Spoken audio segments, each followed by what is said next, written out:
Welcome to another edition of Tom's Real Food Podcast.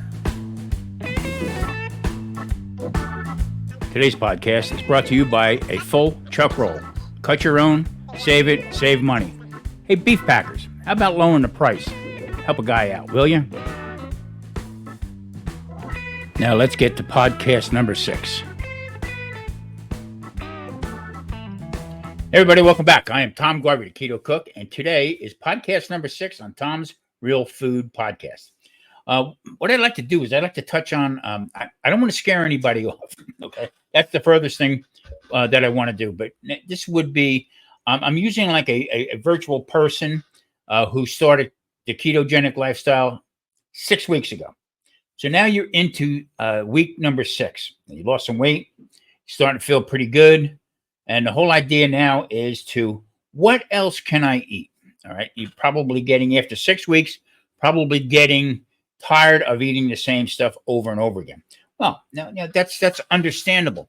So now what you can do is you can start adding in different types of vegetables.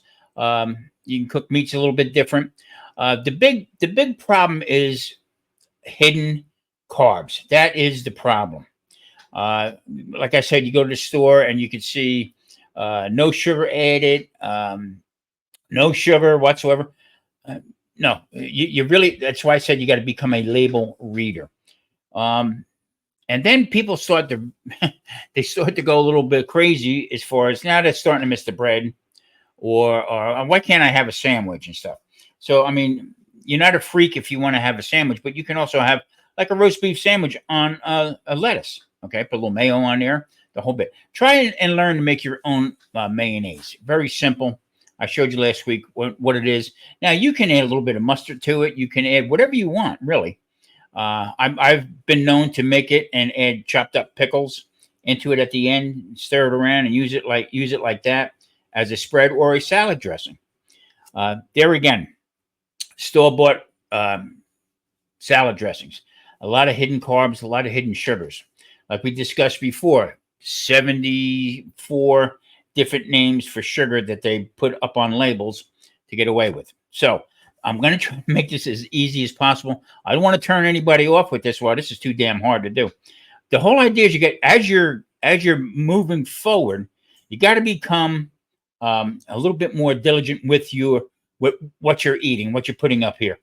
Now, there's a lot of things out there that are, well, you can use flourless bread or what I hope that's the thing I rag on the most is it's not. It really isn't. Somebody sent me a thing the other day about a parody, a song with "It's not cauliflower, it's not rice, it's cauliflower." Great song. You check it out on my Facebook page. It is funny as hell, but it's the truth. They're singing about how they're trying to make. It's done to Bon Jovi, and they're trying to make it, where it's good, man. But it's not rice; it's cauliflower. That's my that's one of my friends who knows how I feel about that. We still use it. Almond flour. Let's cut to the chase right here. It's not good for you. It really isn't not good for you. I watched a couple different videos on people making keto bread. Here again, it's not there. And I don't want to keep repeating this over and over again and like a broken record.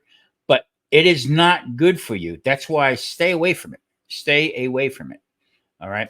It's got they say net carbs, 0 carbs because of the fiber and stuff. Fiber doesn't really help you. All right. As far as, there's another article that I have. I'm going to see if I can find it and post it. A couple doctors are talking about fiber's causing problems for people right now.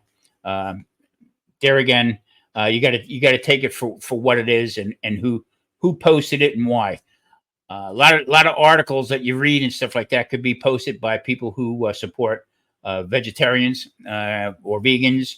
You got to really dig a little bit deeper into some of these different things that you find on YouTube about keto's not put down. Now they're going after carnivore people on carnivore, and if you have issues like I did, carnivore is okay. But I'm getting back into my keto way of doing things is because that's where I'm more comfortable, plain and simple. Almond flour. Let's cut to the chase. 1 cup is 22 grams of carbs. 1 cup. A lot of recipes call for a quarter cup, which is 5.5 grams. All right. Um, Now, to make a little loaf of bread and pay for that almond flour, which is 1 pound, is like $9. Now, I could be wrong. A couple areas in the country, it could be a little bit cheaper. But $9 bread, I mean, it's really not worth it. Really isn't. So what we're going to do is we're going to go over today of some spices and stuff like that. You got to be careful of. But here's the caveat to that. All right. It's how much you use. Okay, all this stuff here. Now, if you're making something and you're using almond flour and you use a tablespoon or teaspoon for a thickener and stuff like that, I don't see a problem with it. But it is how your gut reacts to this. We're not used to having that much almond flour, okay, in our system. So that could be another problem. Coconut flour. Now, I have nothing against coconut. Matter of fact, when I first started out, I was using a lot of coconut oil, okay, which is fine. That's another thing we're going to tap on into right here. Is also MCT oil. We'll get into that a little bit further down the road here in podcast number 6. So yeah, coconut flour for 1 cup is 28 grams of carbohydrates. That's a lot. I mean, that's, it's less than flour, what flour would be, but it is still a lot of carbs. So I'm cautioning you right now to back away from that a little bit. You can try it. You can dabble with it a little bit, like I did. I didn't care for it. I didn't care. I didn't care for the texture of it, and I didn't care because it did have a coconut flavor to it. So I even tried to use it as I made a chicken dish one time. Matter of fact, there's a video of it.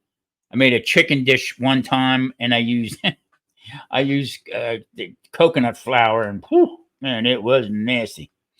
But that's the whole idea about this is trial and error. When I started this, there was no guidelines of what you can eat. Everybody was poking and hoping with this. Try it this way.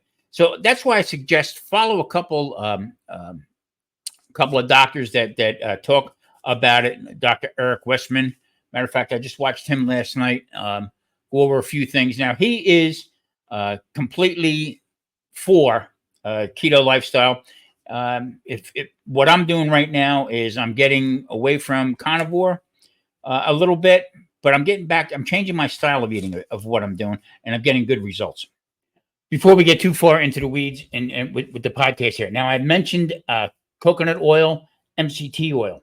Now, for a while there were people who were taking MCT oil, teaspoon or tablespoon, to help them get into ketosis. Got to be very careful with that because that can actually hurt your gut. It'll make you stay in the lavatory a little bit longer than what you really want to. Also, they were adding it to their coffee. Now, back a few years ago, there was a couple videos about it, how this was really helping you adding into their coffee. Then they were putting butter and they were drinking that down for their morning coffee. Now, that is, believe me, I did it also. You got to be real careful with that because that can really upset your stomach.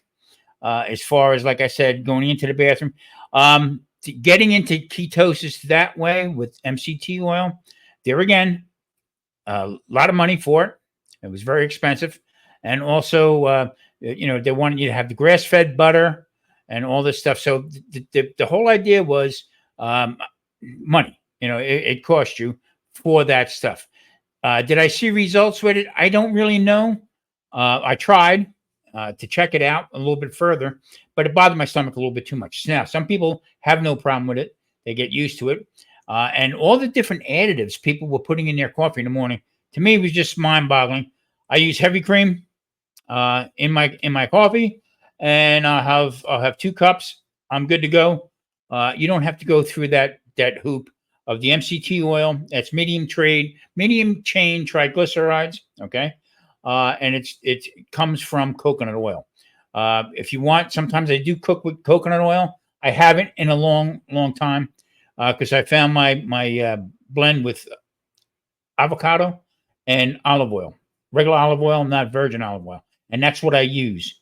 So, all right, I just thought maybe we go over the MCT oil real quick. You can, I don't, me personally, if you like it, go for it. But I don't see any benefit to it of putting, just drinking oil. I just don't. Okay, let's get back to it again. My claim to fame here is that when it says keto friendly, run, get away from it. So I found this paper on the internet. Okay, 36 spices that are keto friendly, and that shoot, my antennas go up with that. 36 that are keto friendly. What does that mean? Well, let's dive into this paper here. Now, you know what? I don't put anybody down. Matter of fact, that this actually was a pretty decent guide. But some of the stuff I don't totally agree with. All right. Now, all these measurements that they're doing here is in tablespoons. Okay, which is, I mean, come on. Like basil's okay. Black pepper, cayenne pepper, cardamom, chili powder, cilantro, cinnamon. Now, as a type 2 diabetic, there are supplements out that you can take of cinnamon. According to this paper here, let me find it here. Cumin.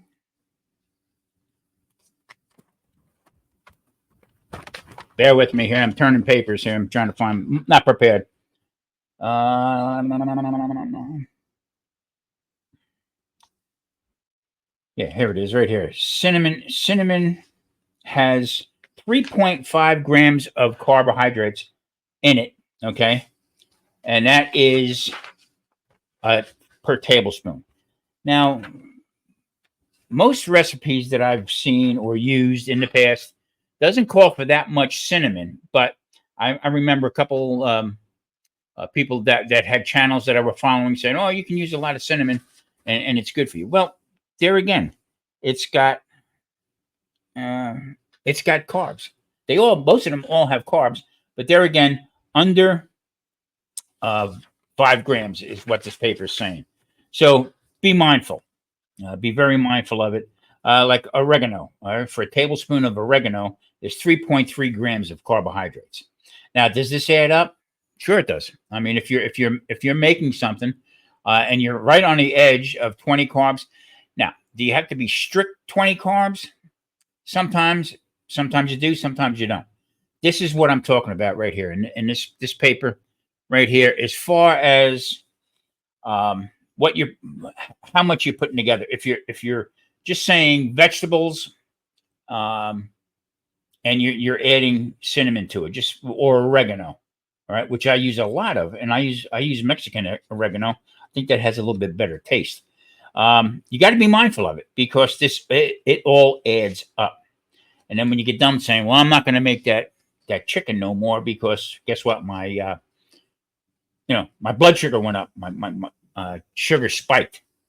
That you don't want to just knock out the chicken. You got to see what you put into it. That's why I'm a big advocate right now of get away from coconut flour, almond flour. I use pork rinds. Okay, now people say, "Oh, yeah, that's a lot of fat. You're cooking in olive oil with butter, and then you put pork rinds on it with egg and whatever." There's no carbs, zero. Okay. So when you take a chance and you say, "Well, you know what? If I use a little bit of flour, it's not going to hurt." It does. It adds. You're looking at a guy that, I mean, if I just even look in the produce aisle and I look at cherries or oranges, my blood sugar spikes. That's my metabolism, and that's the way it is. And as getting older, I have to be very careful with what I put yonder here because it can put me into a state where sometimes I get up in the morning and I tell Maria, God, my legs are hurting. This is hurting. Oh, you're just old. Well, I know that. Don't rub it in. But in the same token, okay, what did I have?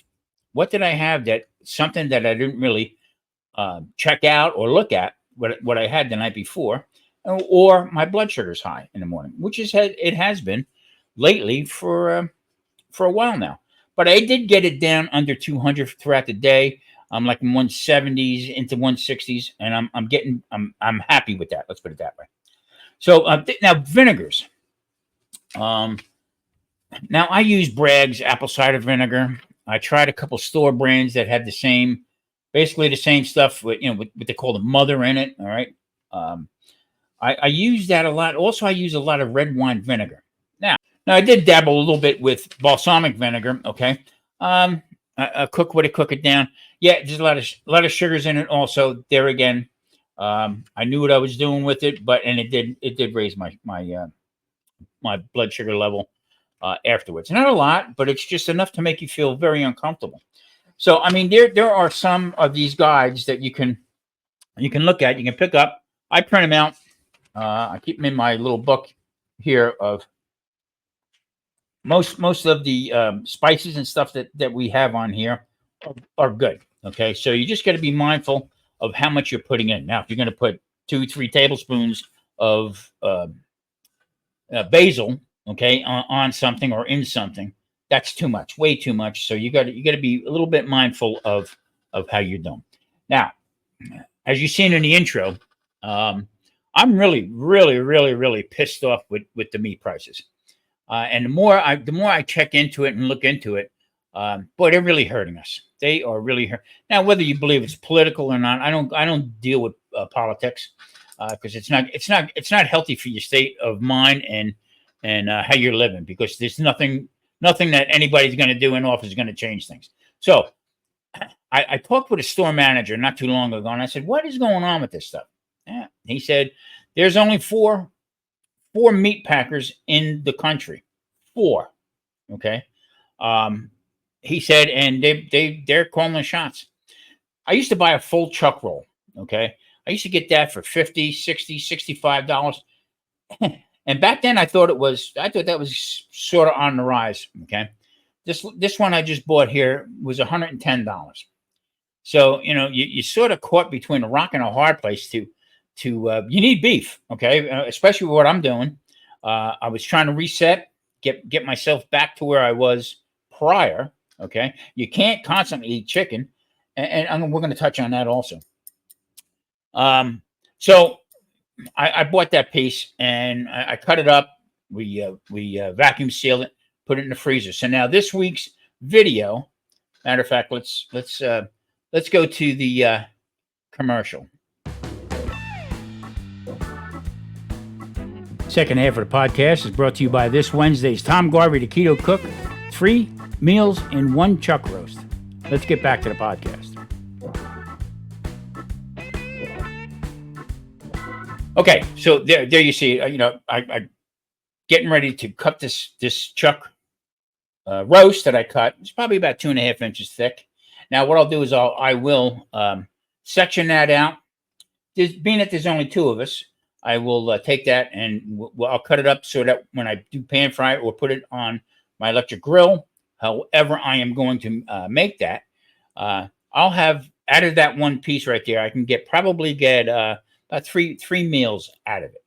Now I can't refreeze it because I took it out of the freezer, but I'll cut them, put them in the refrigerator.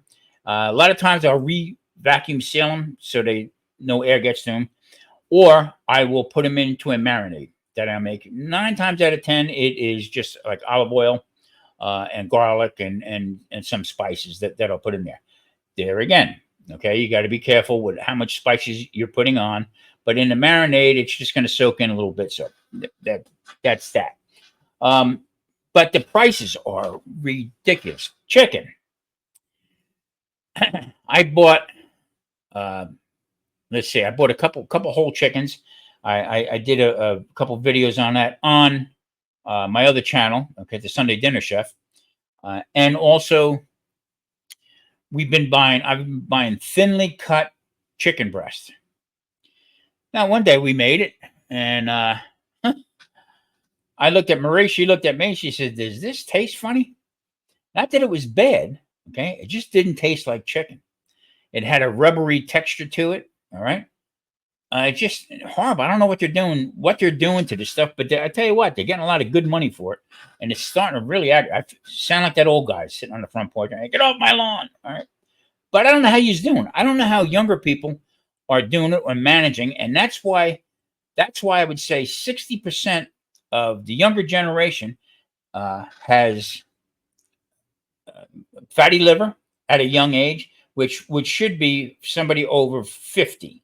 That was an ailment that you would get when you're over 50, okay, whether due to his alcoholism, or now they're saying alcoholism is on the downside of fatty liver. Now it's diet, just complete diet. What we're putting in our systems, and these younger kids are coming up. I'm talking 16, 18, 20 years old with fatty liver and on the verge of type 2 diabetes. This is insane. This is completely nuts.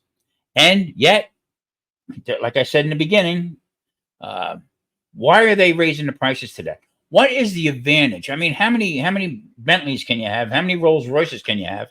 And but it's just horrible. So, and people say, well, you got to do what you got to do. And then the other enablers that are on YouTube, okay, grass fed ribeyes. You got to eat ribeyes all the time. That's the best way to do carnivore and stuff like that. Well, yeah, you're fat city as far as what your income is and what you're doing and what you're spewing to people who are trying to get away from being sick. That's the bottom line with it. So there again, I don't want to be the fear monger on it. So different cuts out of the chuck. Now, like I said, it's been 112, excuse me, 112, 114 degrees out here. This is super hot. This is like the hottest. We're going on 5 years here now. And this is the hottest that I've seen, that I felt since I've been here. Now, was it hotter in the past? Probably. So, cooking outside, forget about it. You can, I bet you I can put my car right in front of my apartment where the sun's beating down, and I bet you I can put that chuck steak on a pan in my car, and I bet you I cook it tender, delicious. That's how hot it is. A little exaggeration here, but I know we're going to get back into reading labels again, just for the sake of this right here. I've watched a lot of YouTube and also on the internet what they put out as far as advertising, and I seen one. I just started laughing. I said, what the hell are these people doing?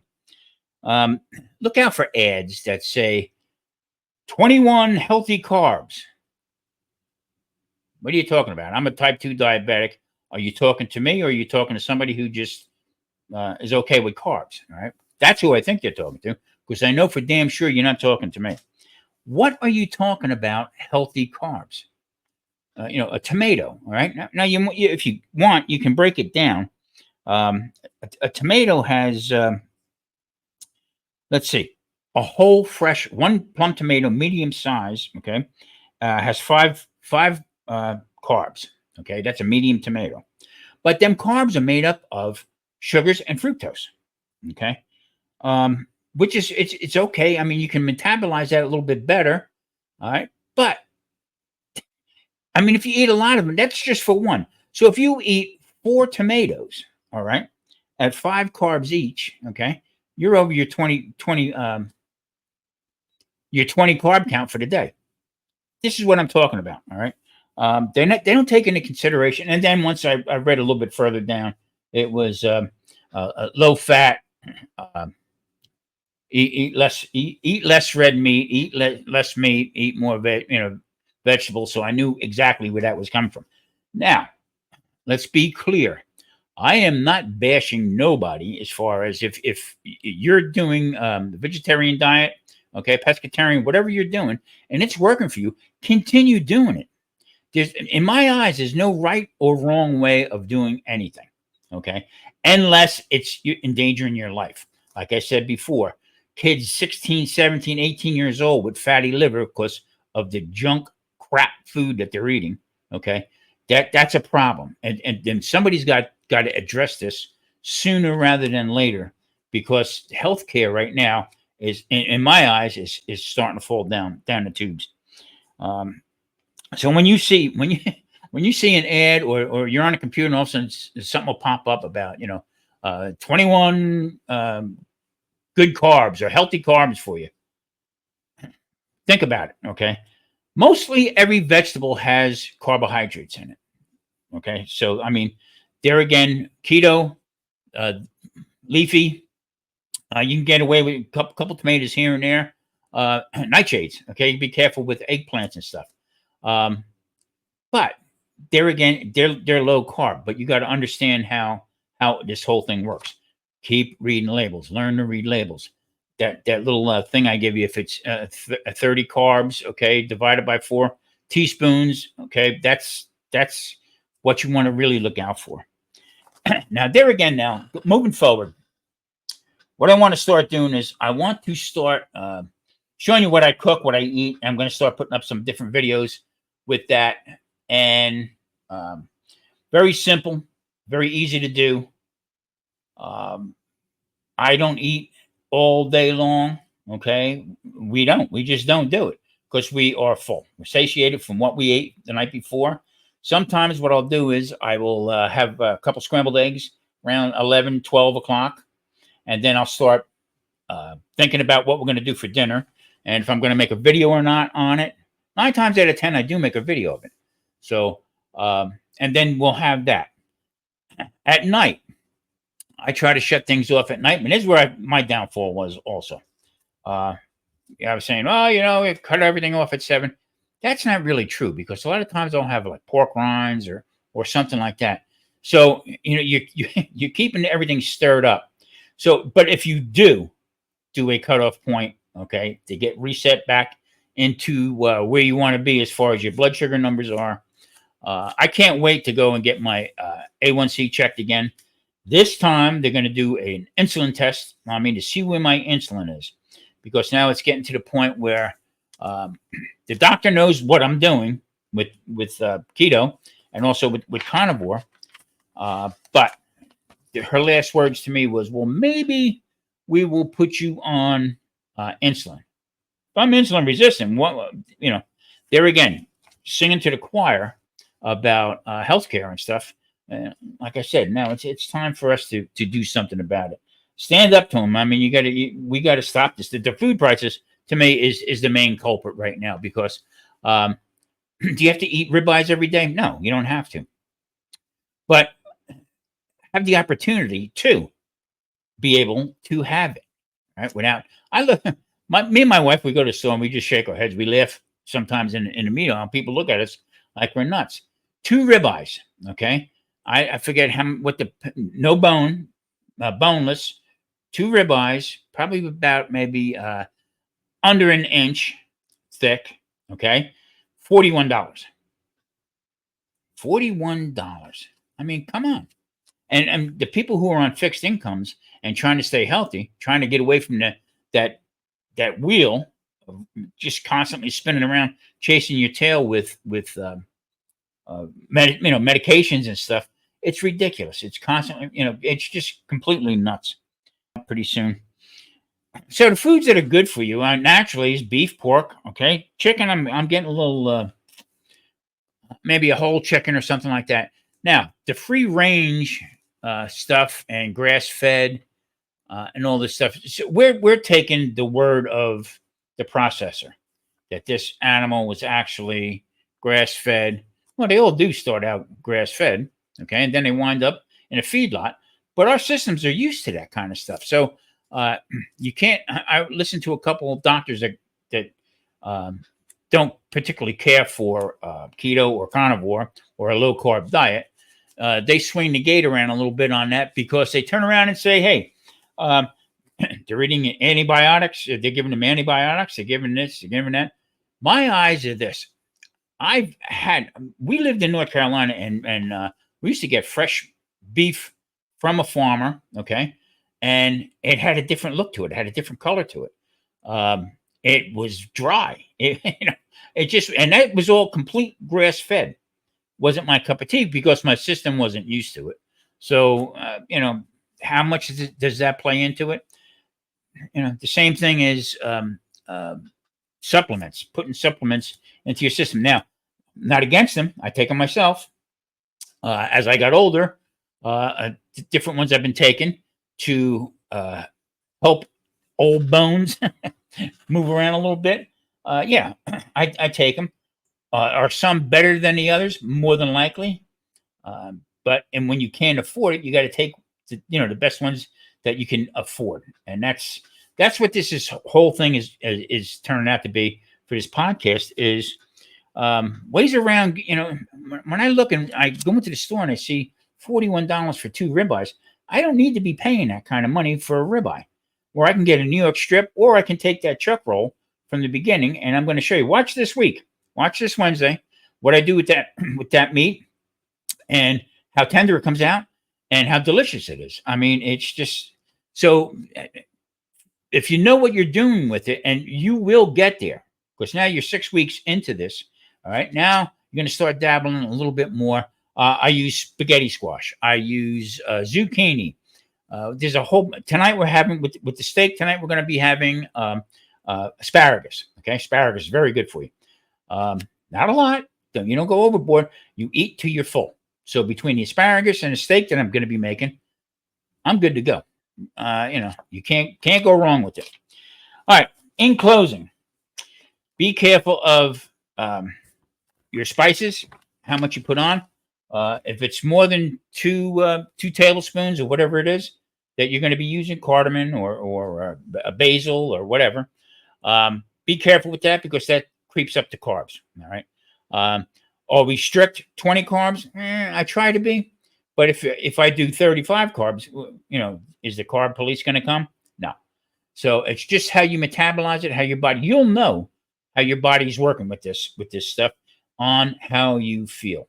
Now, I just started back taking alpha lipoic acid, okay, and chromium, okay. This is stuff that I forgot that I was taking from the beginning, and I just stopped taking it.